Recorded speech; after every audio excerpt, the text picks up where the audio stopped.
Nobody's coming to rescue you. Your life will go a lot better when you realize that. You will be able to do things you never thought you could do because you're always expecting to be rescued. Mom and dad aren't gonna rescue you. If you're a teenager or whatever, at some point, mom and dad should stop rescuing you. Nobody's coming to rescue you. You're going to finish this journey out.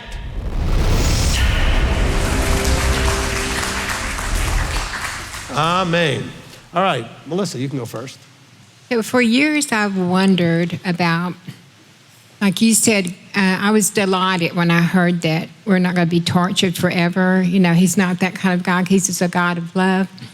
But at the same time, I've always wondered how Yeshua was beaten all the way to the cross and couldn't recognize him. And, you know, the apostles were tarred and feathered and beaten and beheaded. Can you just tell me how that's love? And I know that we have to, he did it for our sins, but can you help me with that? Okay, so I don't know how to explain how human beings in their awful, evil, horribleness is love when they treated the Messiah and the apostles the way they did. So, you know, God is love, yes. God is not, and this is something that's really hard for us, especially coming out of Christianity. God is not that involved in your everyday life. I don't care what you were told from a pulpit every Sunday. He put you here and he's watching you. So he's involved from the point of view of he cares and is observant of seeing what you do, but he's allowing this world to show just how bad this world is without him, which is why I had the teaching called Peace in a World Not His, right? This world he's allowing not to be his right now. He's chosen a few people to be aware of him enough so they can demonstrate our submission to him. But he's going to allow and continue to allow the horrible things that have happened since the things that happened to the apostles. You know how many people, the early believers, were killed and slaughtered for all kinds of different reasons, and in the last 2,000 years since, okay? It's just been a never-ending problem. And so, but that's because of the world we live in, not because him not being love, okay? Thank you. You're welcome. Okay, the world is not love. Okay, that's the problem. Now remember, the prayer that Yeshua said in John was, Father, I'm not praying that you take them out of the world. I think it's John 17. He said, but that they don't become of the world, right? Inspire them not to become a part of it, even though they have to live within it, okay? So since we live within it, that means that we're going to possibly experience a lot of the horrors of this world. This world has the ability to be pretty horrible. So, like, growing up, we always have this nice feel-good saying, like, that everything you need is in the book. Everything you need for life is in the book. And yet, that was very frustrating because it didn't answer what I needed. It wasn't giving me what I wanted. I didn't know what to do until you started showing me the personal development that is in the book. And that was just like thing after thing after thing that you read today, Peter and Timothy. It was all personal development. It was all about that. And then I know that's not what the book was, or the verse was specifically referring to, because it was talking about every good work is meaning like the specifically the things that will please the Father, right. Specifically the things that he would call righteous. But would I be wrong in reading that as he has given me everything I need? He's equipped me for every level I choose to set my sight on. Okay, the information is available if it's taught, okay? So yes, you would be equipped, but you need a teacher. But that's also in the book. Okay, well, the book tells you need a teacher. What I'm just saying is, the problem with most people, though, is that they don't understand that this was never, don't be offended, intended to be understood simply by reading it. Now, there's some things that are obviously very simple to understand when you read it. You can understand some of the events that happened. Maybe you don't understand some of the symbolisms that might be there or the reasons for what happened, but you can read some of the things and get a good sense of some of the things that happened, okay? You can read the New Testament and understand that Messiah was born and he lived a certain life, did a bunch of things, and then he was killed and then he was resurrected. You can understand that. The more depth of some of those things, you might need a teacher for, okay? And as far as personal development, I may be one of the only ones that teaches personal development from scriptures. I'm not talking about the feel-good stuff you get from like an Osteen. I'm talking about showing from scripture that the whole point is that we develop into him. And the verses that show the types of development that you can do your utmost, that you can be steadfast, okay? that you're not going to be a child growing up into a maturity level. That's a personal development. So there's so many things that are in Scripture because the whole reason you're here is to personally develop into Him. And I've had people leave saying, well, we're just tired of listening to you talk all this personal development stuff. And give up the book and the walk, because the whole point of it is to develop personally. It's about your personal development into Him. I don't know how else to put that. I mean, you all use the phrase, well, we're supposed to transform and conform into His image. That's personal development. Let this mind be in you, personal development. Walk out your own salvation, personal development. Be cling, cleave, and hold fast, personal development. I don't know what else or how else to explain it to you. We are to take this thing that He gave us to work with and develop it into the most it can be, which is Him. And we do that personally. It's just the way that works. But as far as you're concerned, Sarah Beth made a good point. She's read the book. A lot of you have read the book maybe more than once, and you never understood certain things the way I share them because they weren't meant to be understood without an instructor, okay? And so there is a teaching I did a long time ago. I might redo it.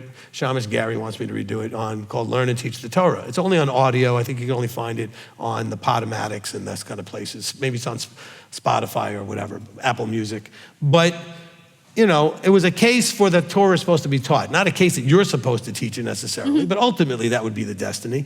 But it's something that is scripturally understood to be something that is taught. Okay, not understood without instruction. Which is why Ephesians 4:11 mentions teachers who will help you not be tossed about by every wind of other teachings that are out there. I was thinking about what you just said, what the personal development journey that we're all into, if we want to become like Him, right? And we have really been very, very, I say we, I mean my family, my husband and I, and myself personally, we've been really trying to let go of some behaviors, to let go of some bad habits, to really focus on where we want to be 5-10 years from now. Mm-hmm. And it's been very inspiring to, especially after Sukkot, through that teaching that you did on Sukkot and through all your Rosh Chodesh messages. It seems like it's all basically telling us you need to grow up, you need to evolve, you need to become. So wait, hold on, let me just hold that thought, don't lose it. But yeah. Let me talk about this word evolution, okay? I'm a strong believer in evolution individually in your lifetime. In other words, you need to evolve from what you started into what He is, okay? Not evolution like from the beginning of all time, from some amoeba into human beings. I'm talking about you scripturally are told that you have to evolve. And what the ultimate evolution is into Him, okay? But that's something that you should be able to accomplish in one lifetime, not necessarily in generations going back millions of years or whatever they say, right? But it's you on this journey are evolving into a higher level of you, okay? The you that can be love, joy, peace, patience, etc. with the fruit of the Spirit, that may not be the you started with. You're evolving into. Maybe patience isn't your big thing that you're good with. So maybe you have to evolve so that you now are a patient person or a joyful person or a loving person or a kind person, okay, or a gentle person. All the different aspects of the fruit, self-control, okay? So when she said evolution, that I want you to understand, this is gonna go viral. Rabbi believes in evolution. Yes, of you in your lifetime, okay? Not of the history of the universe, okay? I'm talking about just you have a journey when you came out of the womb till you die to start, once He popped your bubble, to start evolving into Him. And that's done through actions and choices. One of the actions may be different stuff you put in your mind. Different stuff you do to help learn how to handle your emotions. Different stuff you do how to handle the things that you physically do, whatever it is. Relationships, community, all of those things, the 7 things I talk about, all right? You have to evolve them. Level them up is another way to say that, okay? But that's about evolving up to that next level. All right, go ahead. Right, exactly. So I wanted to say thank you for helping us through that journey because it was needed. It's almost like a transformation between believing delusionally that something or somebody is going to come and save us instead of us taking responsibility for what we need to do, what we can only do. Right, hold on. This is something I hear a lot in the personal developers out there these days. You need to really hear this and embrace it. She said it, but I'm going to say it a little stronger. Nobody's coming to rescue you. Your life will go a lot better when you realize that. You will be able to do things you never thought you could do because you're always expecting to be rescued. Mom and dad aren't going to rescue you. If you're a teenager or whatever, at some point, mom and dad should stop rescuing you, okay? Nobody's coming to rescue you. You're going to finish this journey out. That's not to say you don't have guidance and help. You have this, you have people like me. But nobody's coming to rescue you. You have to do. All right, it was great that you made that point. I just wanted to really hit that, okay? Thank you. Okay, so that has been one of the biggest things. It's own it and do the best you can, and that's what I've been telling myself. So in that journey, right, with the self-development, I know you've said many times, Torah it's not that difficult to keep the Sabbath, to eat kosher and all that. The hardest thing is going to be becoming and doing it with the fruit of the Spirit. And so one of the first teachings that I listened from you was the heart of the matter. And I listened to it a couple of times. There's a lot of parts. But I think you did talk a little bit on that, on the fruit of the Spirit. Mm-hmm. So my question really is, you're our teacher, and I wonder if you have thought about doing something specifically for that. And if you haven't, will you give me anything that I can use, or anything you would recommend? Because that's where I'm focusing on right now, on really developing that area in my life with the fruit of the Spirit. Okay. Correct. Yeah. Man, I think I started writing something for a Fruit of the Spirit teaching so many times, and I don't think I've ever really finished putting it together. So I'll consider doing something like that, okay? Appreciate that, because I'm sure I have a bunch of partially started versions of that. Thank you. I do appreciate that, because I know Torah is all that. Like through all the right rulings, I mean, we see the joy, the love, the patience, and all that. I think that because we're human beings and we have so much that we need to really let go, that is not congruent with what He says and how He wants us to be. I want to make sure that I'm hitting it, because we may have different subjective measures on Right. you know what I mean? Sure. Okay. So yes, thank you. You're welcome. But hold on, let me just take that. I'm going to ask Sarah Beth on this side. Do we remember when the last time the m.t.o.i program did the Fruit of the Spirit? No? 2 years ago, maybe? Okay. Now, the only reason I'm asking is because my wife has asked me often enough to do a teaching on the Fruit of the Spirit the same time that feast that the children are doing the Fruit of the Spirit. So I may see if I can work that out. I'll ask her when it's in the rotation coming back out, and maybe I can time that. That's probably why I started writing one 2 or 3 times, thinking that I would do it during one of those feasts, and just never got to it. So just because you mentioned it, I knew I had one of the teachers here, and even the parents that might remember, because I didn't think it was that recently, so it may be coming around again at some point. Sukkot of 23. Okay, so it should be coming back around here in a little bit. So we might get that in the next year or 2 if I don't get it sooner. All right, go ahead. Thank you. The other thing I wanted to say is, our body here is very, I know you were supposed to be equipped. We already have a lot of things that each of us bring to the table that can actually support everybody. And I had the opportunity to find somebody here locally to help me with something that I was struggling with this week with my website. And so I just wanted to praise Yahweh, because He knows, obviously He knows everything, but He called all of us, each of us, with something that we could bring, here to contribute, also to learn and not stay where we were when we were called. God forbid we stayed the same way. And it's just beautiful how through you, our leader, we're able to come together, like working together, like you said, in a body, and really putting ourselves as servants, to walk in the same mind. Right. So I really love this whole idea of the body coming in unity under a leader. And I just wanted to say one more thing, Rabbi. when you were talking about right rulings, I think you mentioned Deuteronomy, I think it is. You're saying how you were giving an example of somebody that you've given a right ruling, and then they were coming back and say, well, Well, it wasn't necessarily that I gave them the right Okay. ruling. That it's something that I have ruled on, it was publicly known, and then they went and brought up the same question again, and elder was like, well, are you aware that rabbis ruled on this? Yes. Okay, well then why are you asking?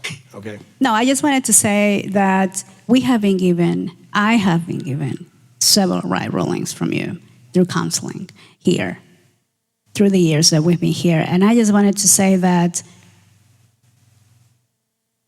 every time we follow that, it has worked. And there is blessing here, there is growing here, there is literally everything that we need to get there. If we embrace it, if we value it, if we appreciate it, if we take it and do the best we can with it. Amen. So I just wanted to encourage people the ones who maybe are possibly starting or to keep on going through it. Sure. Because it is hard sometimes, it will, but it's worth it. Because, what I'm saying? Absolutely. I wanted to encourage people anyway. Thank you, Absolutely. Rabbi. No problem. Amen. All right, let me just throw something out there that you brought up in case some of you want to bring this up as some idea. We have tried this in the past. We are not going to make a list of people's skill sets and let you know who you can go to for different things in the congregation. Because in the past, when we've done that, people have done a lousy job, and then we created a problem, and then we had a fight within the ministry because we had put that person in whatever, and it just doesn't always go well. I'm glad whoever helped Janet helped her, and that was great, but that's something you may find out from each other, that somebody's good at something. I'm not putting out a list of people who, contractors or plumbers or electricians or website developers or whatever else you might need something of.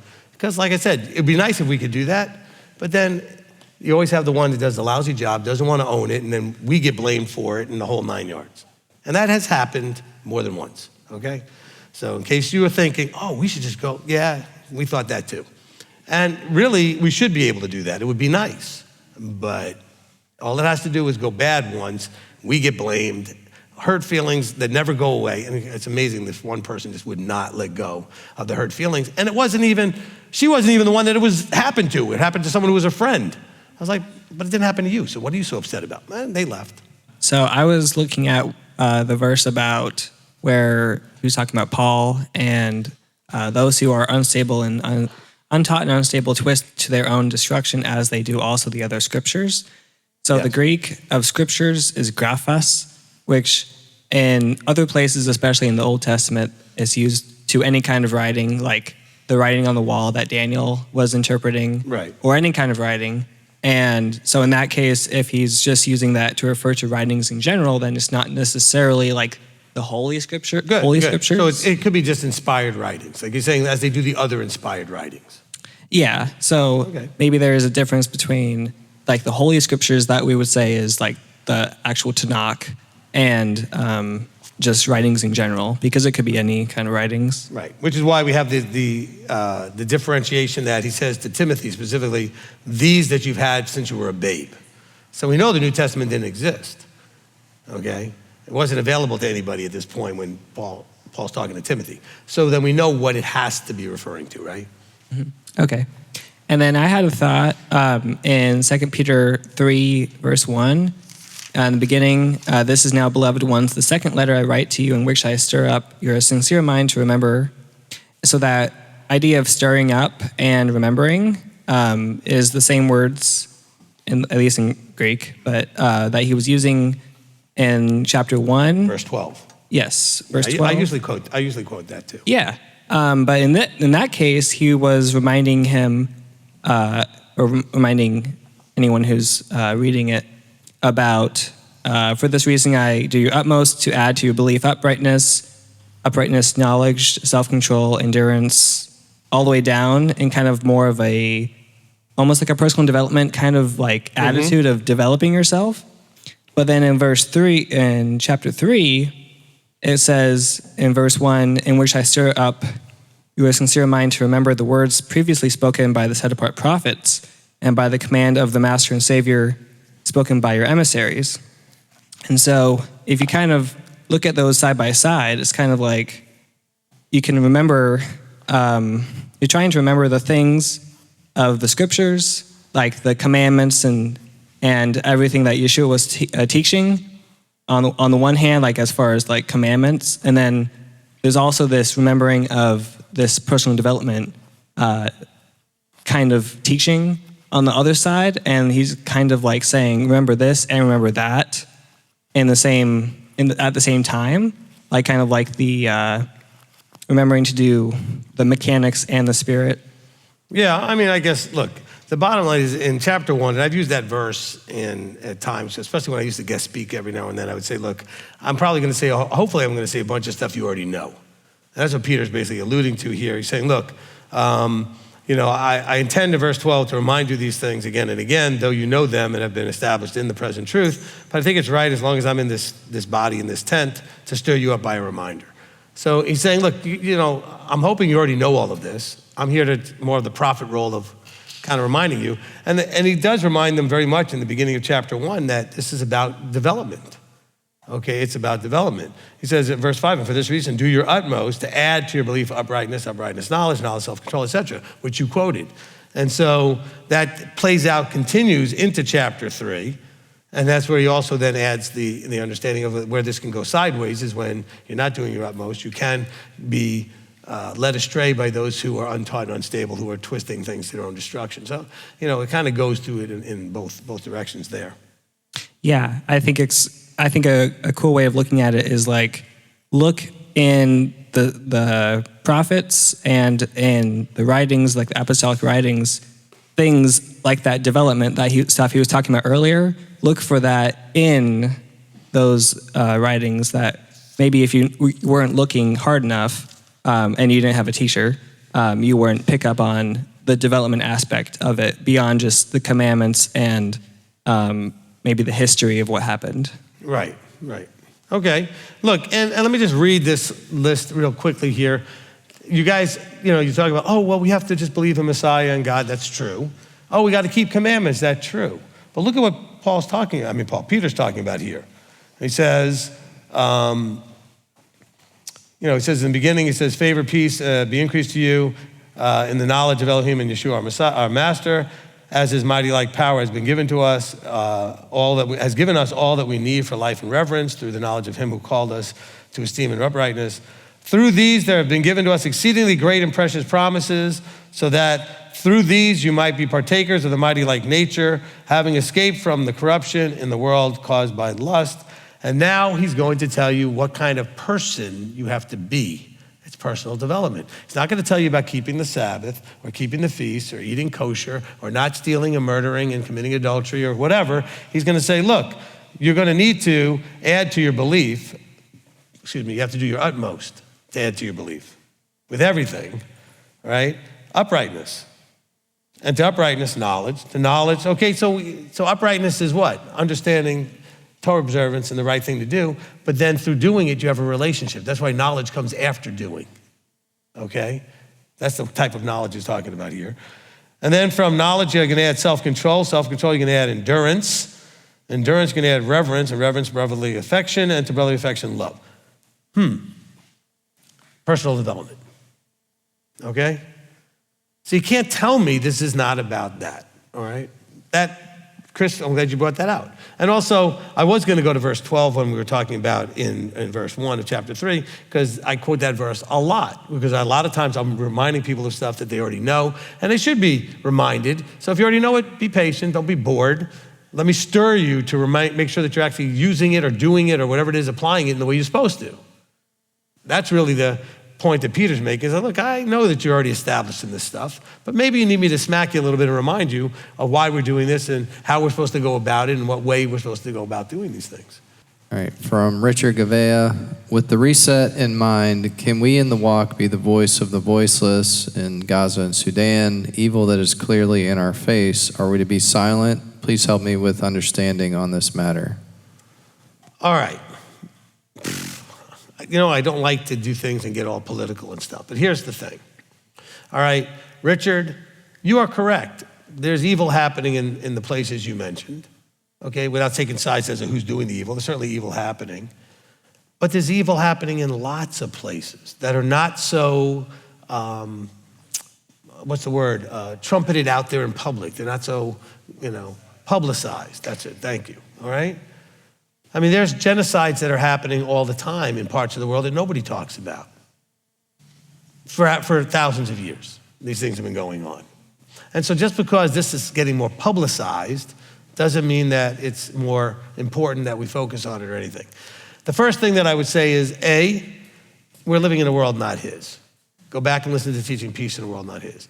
Number two, when you say, can we in the walk be the voice for the voiceless, and what exactly do you think you're going to do? See, I don't understand that. Lots of people protesting what's going on in Gaza from both sides. They're not accomplishing anything. Okay, lots of people running their mouth about Sudan, probably. They're not accomplishing anything. Because the people that are in charge doing all these things don't care. They don't care what you think and what you feel. They're just doing what they want to do. So I'm not really sure, if you want to go bang your head against the wall and tilt to the windmill or whatever you want to do, I mean, go right ahead. I'm not callous and cold to the fact that there's horrible things happening. But I've also told you, if I were to allow myself to emotionally respond to all the horrible things out there, I would be a basket case, so would you. Because there's horrible things happening in small towns here in this country that you never hear about. There's horrible things happening in every part of the world, in parts of those places of the world. Maybe not in the one part of it, but go to any country and you can find a part of it where some horrible things are happening, okay? Then you have whole nations where horrible things are happening. And there's lots of those, not just the Sudan and not just Gaza, all right? But I'm not gonna get not that you were trying to do this, Richard, but I'm not gonna get sucked into taking sides or deciding who's right or wrong, all right? Let me say something that's gonna get you all either mad at me or not. I'm not a Zionist from the point of view that I care about the 1948 space called Israel. That is not the space God gave to Abraham, all right? It's something that governments of the world created in 1948. It does not exemplify what God wanted it to be. There are some absolutely non-Yahweh-like things happening in Tel Aviv, especially in other parts of Israel. So no, I'm not against Israel. It has to exist for the other things to play out. Otherwise, it wouldn't work out that he says that the armies of the world are going to gather against Jerusalem if it wasn't actually a place that existed to have that happen. However, I'm not emotionally engaged, as a lot of other Messianic teachers are, with the group of people and that physical piece of property out there that was created in 1948. I care about people in general. So the people getting hurt on both sides of the Palestinian, Israeli, whatever, there's a lot of innocent people, that's collateral damage that's happening all the time, all right? And so I'm not taking sides as far as who's worse and who's evil and who started it and which is the chicken or the egg, okay? This thing was created by men, okay? Don't think that God created this thing. He made promises about this thing, and it hasn't been that for a long, long time. Man got together and created what we have, the mess now, okay? If it was God's, would you have a split Jerusalem with the Temple Mount and everything else being the mess that it is? No. So where's the evidence that it's God's? I'm not saying it's not at all. I'm just saying he's certainly not pleased with a lot of what's happening from either side. So you want to take the Palestinian side? Well, what do the Palestinians do that's so pleasing? You want to take the Israeli side? What are they doing that's so pleasing? Okay? They're all just being stupid. I mean, they could live in harmony without fighting over a piece of property and find a way to get along or whatever. It's not arguing over who did this and who did that, okay? We have the same problem in this country. People in this country whose families were never slaves or that so many generations are all gonna stand up like somehow now they gotta yell about whatever happened to the slaves. What happened to slaves was horrible, okay? By the way, there were things that were horrible that happened to the Irish, that happened to the Chinese, that happened to a lot of people that came to this country, all right? But it's not happening now, okay? But a lot of what's happening in Israel is fighting over things that have happened for generations, and so they're keeping it going. And they could choose not to. So I'm not gonna say this right, this wrong, this right, this wrong. There's a pox on both houses, okay? Both of them are doing incredible harm to each other. So when you say with this reset in mind, I don't know what this reset has to do with being, the voice of the voiceless, all right? Abba knows what's going on. He's allowing these things to happen all over the world because he wants us to see just how horrible we are when we're not under him. And don't for a second think that Israel, that was created in 1948, is acting like they're under him, okay? You can stick as many Jews as you want in there. They're not all keeping the Torah. As a matter of fact, most of them aren't, okay? I know people live there. I'm telling you, the majority don't keep, all right? They walk around visibly with their yarmulkes on or whatever, looking like they're a Jew, but they're not keeping commandments generally, okay? No more than the millions of Jews I grew up with in New York. Some are keeping, a lot of them are not, okay? So let's not delude ourselves. It has to exist because the things that are scripturally predicted and prophesied to happen, not predicted, but prophesied to happen, okay, needed to exist to happen. So it exists. And it is a center of turmoil as it's always been. And it's always been. Okay, we're not living in the Crusades anymore, but the Crusades is a part of that same problem, right? There was a big to-do always about that physical space. Even when we read scripture and we see the attacks either from Assyria, from Babylon, or from Egypt, Israel was always under attack. It was always the center of attention for whatever reason, okay? We could say because it was God's land for his people, then that's the reason. It doesn't matter what the reason was. It's always been that way, okay? And he's allowing it and using it for whatever he's going to ultimately have it play out with. So no, I'm not going to get sucked into that vortex, okay? So all of you, stop being emotionally pulled into politics, okay? There's nothing in politics that's going to ever fix anything. Okay, please hear me. No party, no elected official, no right president or right Congress or right Senate or right anything is ever going to fix anything long term. Even short term, sometimes they don't fix anything. Okay? Do I vote for somebody? Sure. I vote for the one I think might make things a little better short term. Knowing full well that once they get out, whoever comes in will probably undo everything they did, which, by the way, happens every time. Okay?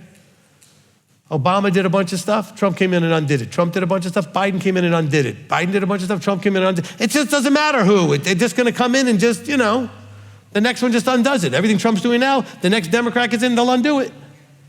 Okay, and then whatever they do, the next Republican will undo it. Okay, it's just, that's the world we're in. It's all a show. And we get to kind of ride the waves of it's a little better, a little worse, a little better, a little worse, whatever, okay? And that's not to say that it's one party. Sometimes whatever party could be the party you don't like does a few things. It actually affects you in a positive way, okay? There are a lot of decisions that are made by either party that will be good or bad for you, whether you like that party or not, all right? So let's not get sucked into that. I'm so tired of that. You are supposed to be set apart. Let's be set apart, okay? Deal with if you're in America, you've got no excuse for anything. Every opportunity is available to everybody. If nothing else, I'm glad that Obama was president just to show you there's no more excuses a black man was president, okay? So stop excusing and justifying every reason why you can't do something, okay? All right, we had a woman vice president, so I don't want to care if you're a man, a woman, you're black, you're white, you're green. Stop, okay? There's no excuses anymore. Just go out there and do what you need to do. Get it done. And stop excusing yourself, well, because my parents, and because I'm this color, I'm this, or I grew up this way, or stop, okay? I can find you, whatever you give me as your parameters, I'll find you people that are successful who had the same ones, okay? Who overcame them. So I don't want to hear it. And I'm not getting politically involved, and I'm not protesting. I will vote. Knowing full well that my vote may not make any difference, but at least I get to vote. So I will vote for the one I think, at least in the short term, might make my life a little better, okay? And if the one gets in that doesn't, I will adjust to it. You know who really gets successful in the world? The people that adjust. Who doesn't matter if it's Democrat, Republican, or other, they find a way to adjust. Or if you're in a different world, part of the world where it's a premier, a king, whatever it is that's running things, it doesn't matter. A dictator, there are those that always thrive. There are some people that find a way to make it work, or you get out and go to where it can work.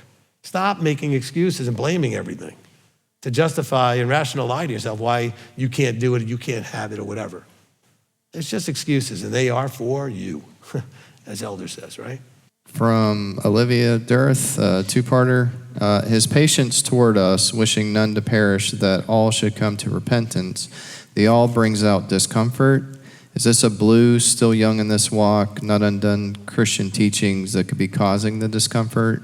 Should I be concerned that this character of Yahweh wants all to come, brings me discomfort? Is this sinful relationship-wise with him? I need more information, okay? So Olivia will have to talk, because I'm not really sure why, when he says that he wants all to come, gives you discomfort. Is it because he included you in the all? Is it because he's including a bunch of people you're not comfortable in the all? I mean, I'm not really sure. I need more information.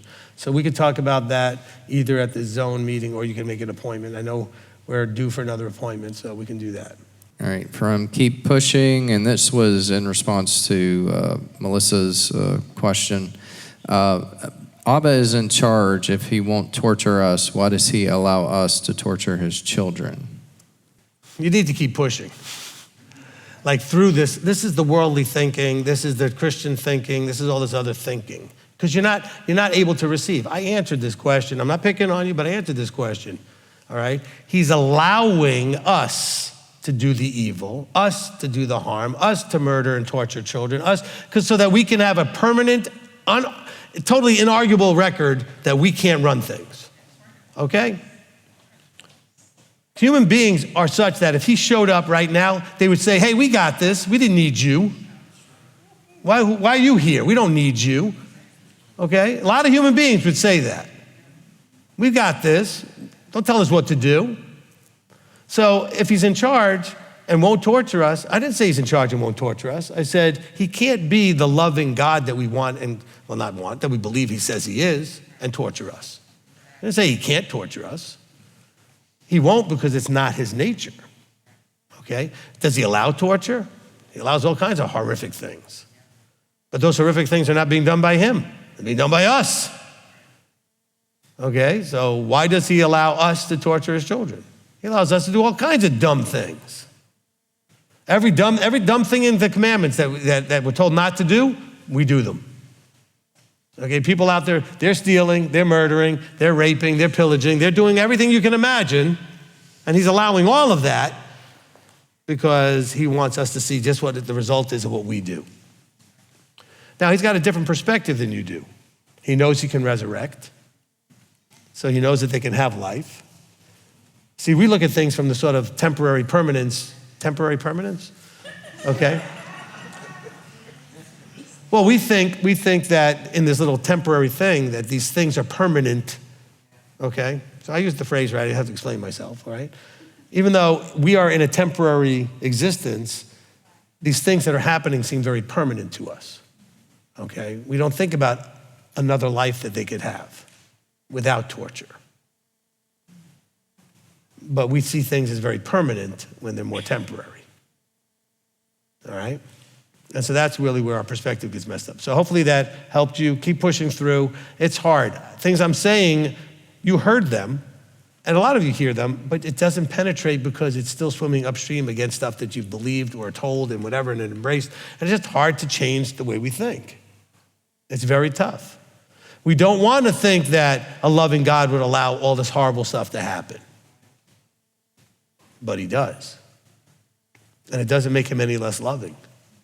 He's making a case, okay? So at the end, when he intervenes right before we destroy ourselves, and people say, but wait, he's like, well, let's go to the videotape. Those of you old enough that remember film at 11, okay? Let's bring out the evidence and play the footage of, this is what you guys did without me. This is what you're capable of, not just capable of, this is what you actually did. This is the way you treated each other without me. And I allowed that so that you would have a record that can't be argued against. This is your recorded history of man treating man. Right. Another one from Olivia, and this is the last one. The reason we become untaught and unstable, twist to our own destruction, being led away with delusion, is because we choose this. We want to be uploaded back in the matrix, blue pill delusion, correct? No. I mean, it's correct partially, okay? I think that we are untaught, and being untaught makes us unstable, okay? Because we don't have anything to ground us. So we become untaught, unstable, and twist our own destruction, etc., is not because we choose this as in terms of choosing unstable and untaught. We choose that we want to hear what we want to hear. This is the ear tickling sort of thing, okay? So you hear somebody like me and you don't like it because it means you have to change and you have to recognize that you're not perfect or this, that, or the other thing. So you're gonna go find somebody that teaches something that you actually like better. That's where the untaught, unstable twisting starts to come from, okay? So there is an aspect though of when what's being taught is going to take you out of the matrix, out of the blue pill, whatever delusion, that you may not want to come out of that.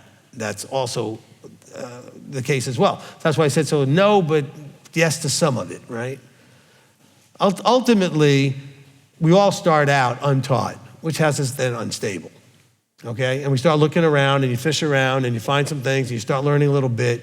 But once you find an actual teacher that you can then submit under and trust and listen to, everything starts to fall into a very stable place. Can we all agree, right? In coming, at least under this ministry at this point, I think most of you should feel very stable, okay? Especially because I've taught the same thing consistently all the way through, right? So it's very stable. Now, the reason people might choose to not be taught, and then it causes the instability, is because they don't want to be taught. They want the self-sovereignty. They want to choose what they want to choose, and they'll only come under teachers that they agree with, okay? And so as soon as that teacher starts teaching something they don't agree with, they're either going to just be attending but not really submitted to, or they're going to just go somewhere else. And so they're going to be always unstable, okay? And it is what it is. So the answer to you is yes, there is a potential that there are those who would rather be uploaded back into the matrix, blue pill delusion, etc. That is why they choose not to be taught, all right? But really it just comes down to my preferences. I want, I like, I desire, and if you're teaching against that, I'm gonna have a problem submitting. Okay, depending on how strong those preferences are that are being banged up against by the teacher, okay? All right. I give the example, since this is the last one, I'll give this example as the children are coming in. I did a teaching on divorce, remarriage, and putting away. Had a gentleman call me. I told you this. He wasn't part of our group, part of the walk. He's Christian, but he found the teaching on YouTube. And after explaining everything to him, he then went away, and then a couple of months called me back and was all confused again because he was listening to all the mainstream Christian guys saying the opposite of what I was saying. So he had not chosen to come under me as a teacher. This happened 3 times, and the third time I said, look, your problem is not this teaching. Your problem is you don't have a teacher. He goes, what do you mean? I said, if you had a teacher, you'd have made a decision on whatever that teacher taught, whether it's what I'm teaching or the other guy that you're listening to, whatever, okay? But since you have not chosen a teacher, you keep getting confused by listening to these diverse teachings on the same subject. And those teachings, look, any subject you can find out there, you're gonna find opposite teachings on, opposite perspectives. So what do you do with all that? You're gonna have to pick something. Well, generally we pick the one that we like best, that resonates with my preferences. Well, that's a terrible way to pick things. You should pick the teacher because it's the right teacher, whether you agree with that teacher or not, okay? And so when you tell me things like, well, I just want you to know that I agree with most of what you teach, well, okay, that's good enough, I suppose. But I want to know is, are you going to listen? Whether you agree with everything I teach. Are you ready to be a student, a disciple? Or are you just using me as one of the big list of teachers you listen to occasionally? And I personally don't care what you are in terms of any of all that stuff, but it's going to be a lot harder for me to help you if you're going to constantly be out there getting confused. So no, I'm not telling you you can't listen to other people. I'm just telling you if you do, listen to more than one main teacher, you're going to get confused. And then if you don't have a main teacher at least to go back to clear up the confusion, you're just going to stay confused. There has to be somebody in your life that takes the being tossed about by every wind of teaching and stabilizes things and says, hold on, this is the right answer, that isn't, this is your stable base, okay? But if you don't have anybody there to break the tie or win the argument, you're just going to float around, tossed around all over the place. All right?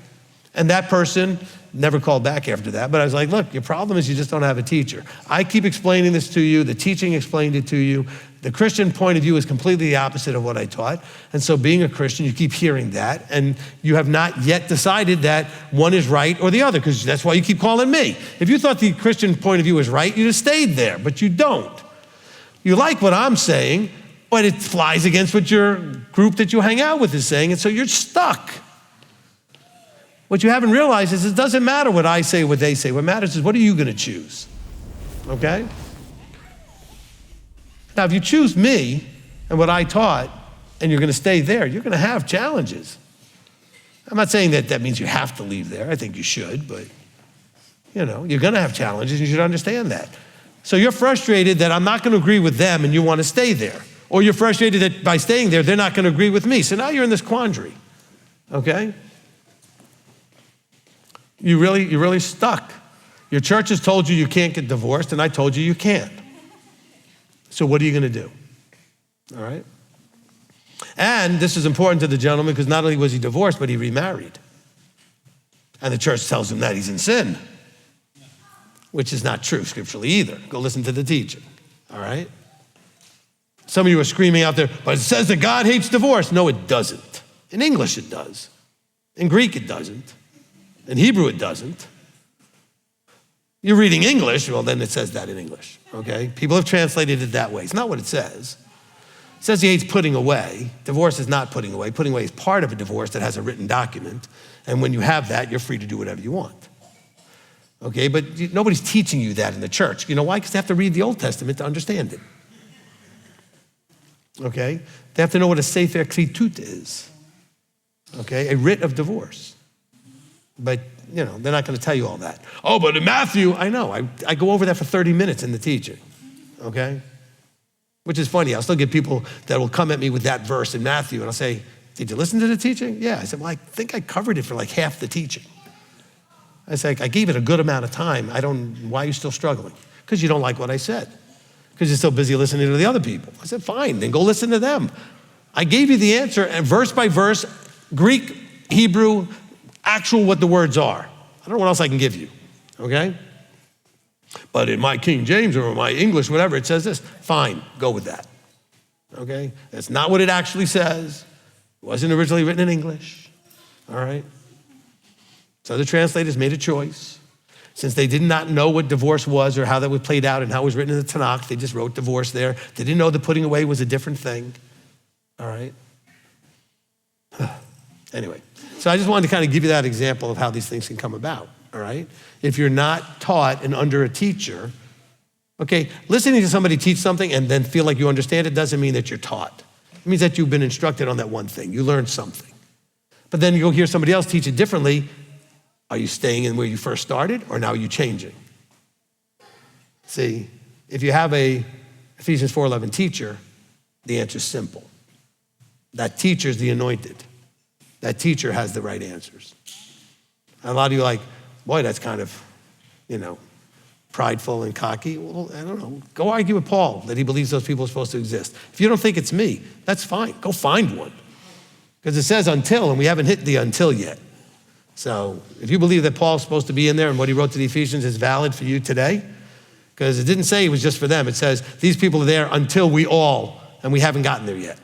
So we're still in the until. The until hasn't happened. So I can tell you this, you hear a lot of testimonies from people that come up and they tell you how much more sense their life makes and works better now that they have a teacher. So now they understand the answers to things and they're stable. That's, I think, what Paul had in mind, okay? Or how he was inspired to write, what God had in mind. All right, that being said, we're going to go ahead and close in prayer. I think we got Mr. Michael Condon to close us, so hopefully that was good.